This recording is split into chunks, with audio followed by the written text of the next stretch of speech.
New project coming to the channel. Done with the little Baja, so now we're going to take on a big beast. This thing's kind of a monster.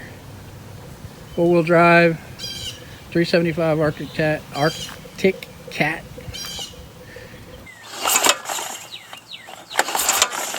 Alright, so it does turn over. And as you can see, most of my recoil is stuck out again. Alright, good news. I got the front cover off, which gave me access to the wiring I needed. And look at that. There is my plug for my ignition switch. I'm very happy about that. I hope the wind isn't too... So some success. I was able, once I removed the carburetor, I was able to get it to fire. Well, even if only momentarily.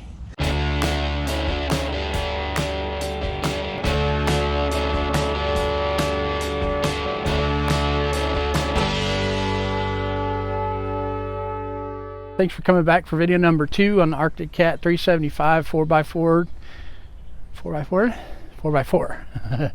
Anyway, thanks for coming back for the second video. I think you're gonna like this one. We get a pretty good amount done on it, and man, let's just jump right in. Finally, after getting way too intimate with this four-wheeler, I have finally discovered this fuse block on top of the starter solenoid. You wouldn't know that a 30 amp fuse goes right here, but it does. And then 2, I wanted to show you this starter. This goes directly to the battery. So this connector here, right here, looks really bad. So I'm gonna try to sand that up and see if I can get a better connection with these two. But from what I understand, if this 30 amp fuse goes bad, it goes right here, this would be plugged right here, and then the cover, which I've taken off, there's a white cover that's on this, and you squeeze it together and pull that out, and the whole cover comes off and exposes the 30 amp fuse here and the 2 connections here. I'm not real sure where I put that, but anyway, once you get that out, that's usually what happens is the four-wheeler goes into, I guess, what's called utility mode. And when it's in utility mode, the only thing that will work is pulling the pull cord to get it to start, and nothing else will work. So I'm hopeful that if I put another 30 amp fuse in here, because I'll show you in just a second, I tested that fuse and it's kind of good. I'll show you what I mean by that in a second. But I think the biggest problem is this connection here. So anyway, stand by. Alright, so this was the cover that was on the fuse, and this would be on like this. You would squeeze this and pull that off. Anyway, that's the cover, and then this was the 30 amp fuse that was on there, and it looks fine, you know, looks just fine. But when I test it with my little ohms meter here, and we go to 0, but it was vacillating between 0 and 0.1, and you know, I'm gonna just replace it just to, you know, be sure. Like I said, it looks like it's fine. This is the new one.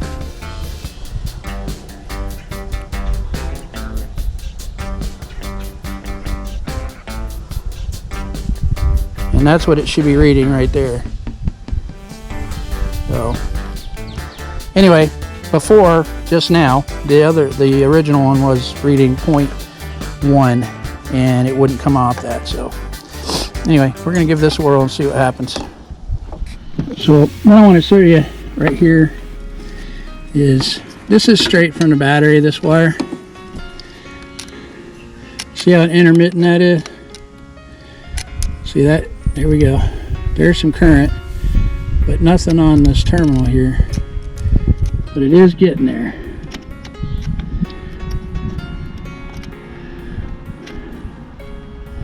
See how intermittent that is?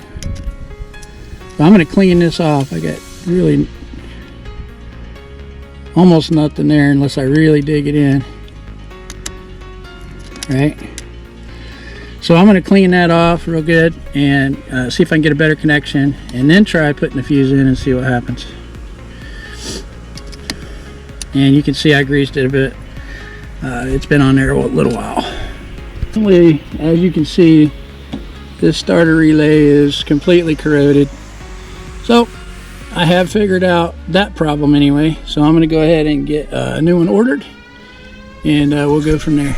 Alright guys, so we're back at it with this whole gas tank fiasco. The gas tank on this thing, you know, it's not metal obviously, so it's not gonna shouldn't have any rust or really any debris. But one of the things I was trying to do the other day when I was draining it was I just wanted to see what kind of nastiness was in there. And I don't know if you can see that or not, but that's just kind of the tip of the iceberg. If you'll remember, when I was blowing out the carb after I got it out of the dip, it had a greenish blue residue, which I said looked a little bit like 2-cycle. And I don't know if it was, you know, the guy said it had a rod knock, or he thought it had a rod knock. I haven't heard any evidence of that yet. When it's turning over, I'm not hearing any metallic sound like it's the rod is hitting anything. I still stand by that. I think it's probably in the secondary clutch nut that holds the secondary clutch in place, but again, I haven't taken that off yet, so I don't know for sure. So maybe he put something in the fuel, some sort of engine you know, restorer or something like that. But whatever he put in the fuel, which you wouldn't put that in the fuel, you'd put that in the oil. So I don't understand what's in the gas tank. So I've got high test in here now, and it's soaking. I'm going to be shaking it up quite a bit, and then I'm going to dump it in here to the bucket and see what it looks like. And then, like a dum-dum, I didn't put a inline filter in here, which I should have. So I've got the filter, just got a little cheapy, filter. I did have to cut the bolt on the right here. I had to cut this one because with the Sawzall, because I wasted an entire day trying to get that off like a ding-a-ling. I heard it on I think it was Po Boy's Garage. If in doubt, cut it out. And good call on that, because it literally took me 2 minutes to just cut this. So I don't know why I wasted all that time. Anyway, so that's that. I'm gonna knock that out in a little bit, but I'm just gonna get galvanized or stainless steel hardware to replace it with. This thing has more mismatched nuts on it than a border town brothel. I mean, it's the most ridiculous thing I've ever seen. So putting a couple of different nuts and bolts on ain't gonna hurt nothing. And I'm gonna go with stainless or galvanized, something that won't be a problem with getting muddy and weathered. It's not gonna rust, because man, what a pain trying to get these off. So anyway, so I'm gonna shake this out, get all this fuel out here, see what it looks like, and I gotta clean the carb again. I mean, the stuff that was in that carb was so sticky, it actually gummed up my air tool that I used to blow, to blow everything out, which, and that was just from splashing on it when I was spraying it out. So I don't know what in the world that stuff was, but anyway, let me get after it. So after considerable effort, I was able to get the float for the fuel gauge and all of the hardware for that out. This little magnet, I have pretty much reached the end of its useful life, but yet again, it helped me so much. I was able to get all this out and then dig out the tank. So that was good. So that's out. I want to see what it looked like.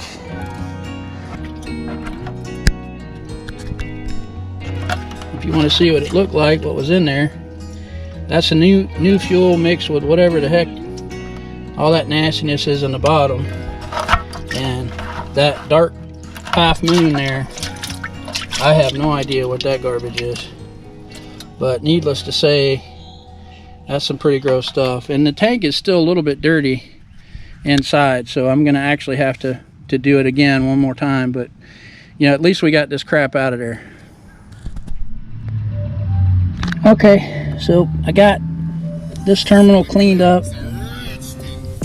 Kind of hard to see with the wire wheel, and I got this one cleaned up with the wire wheel. So I'm gonna go ahead and put the new starter solenoid on here right quick. So stand by for that. All right, so that's on there now. So what I'll do is I'll put this in right on here and on here, and slide that back like it was.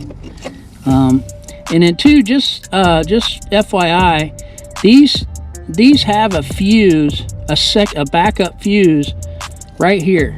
So if you have one of these and you blow the main fuse, right here on the back, there's a backup fuse, and it comes with all of them. There was actually an old one on the one I had on here. So anyway, I'm gonna slip this back on here. Okay, so it's in here.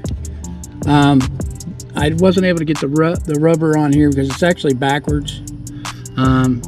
Whatever. I'll just zip tie it like this. You know, it's a pain in the butt enough as it is to get it out. So that's actually how it was when I got it out. So I think that the rubber piece was put on here backwards. So whatever, not a big deal. Like I said, I'll just zip it right here. And it's not going to go anywhere. So now we'll see if we have any power. All right, guys. So in theory, I have the new starter solenoid relay hooked up. That looked like it was bad. So, okay, the ignition is on. I'm not seeing anything light up, unfortunately. I was really hopeful that I would. Oh, hey, we have lights and temperature. How about that? I haven't seen those yet. See what happens.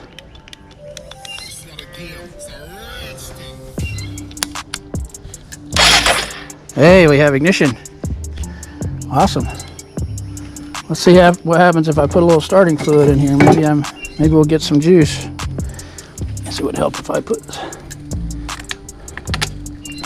All right.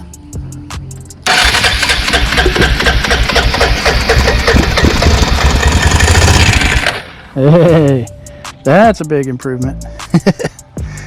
So that's cool. Look at that, it ran. So we know we got, you know, it'll start with carb fluid. Let's try that again.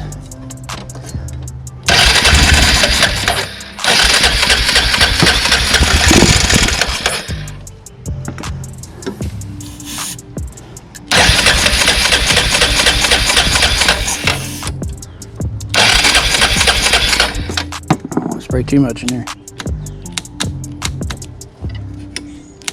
Oh. What happened? Something happened. I hear it kicking.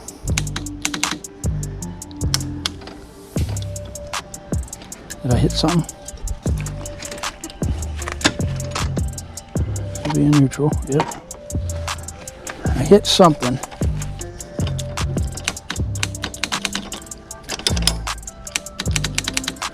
Okay.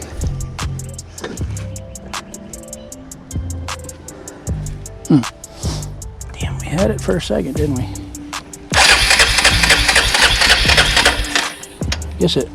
I was hitting the wrong button.